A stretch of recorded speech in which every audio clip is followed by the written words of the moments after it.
Hello everyone, কেমন আছেন সবাই? আশা করি সবাই ভালো আছেন। আমরাও আলহামদুলিল্লাহ ভালো আছি। তো সকালবেলায় আজকে মাংস রান্না করেছিলাম। তো সেই মাংস এখন গরম করে নিচ্ছি। অনেক বেশি তেল ছিল, দেখেই বুঝতে পারছেন।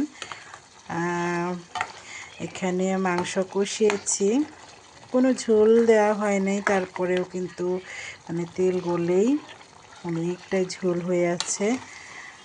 তো যাই হোক, এখানে আমি 2 লিটার মিল্কে থেকে মানে বাড়িতে খাওয়ার জন্য মিল্ক নিয়ে আসছিলো, সেখান থেকে আমি ঘি বানিয়েছি। এই দেখুন, পুরা ঘি। তো বেশি থাকলে বেশিই বানাই, তো আজকে কম ছিল তো আমি কমই বানিয়েছি।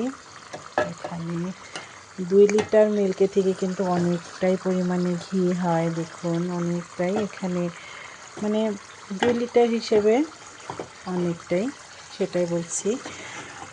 তো এটা ছেঁকে রেখে দিব।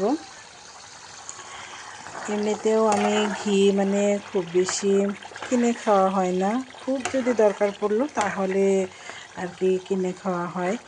আর এই তো এগুলো দিয়েই রাতের খাবারটাও হবে। আর ডালও আছে। ডালগুলো মানে সকালের ছিল, ডাল রান্না করেছিলাম, তো সেগুলো এখন গরম করে রেখে দিয়েছি। 1 পিস মাছও আছে, তো এটাও ভাজি মাছ, এটাও হবে মানে এগুলো দিয়ে আর কি।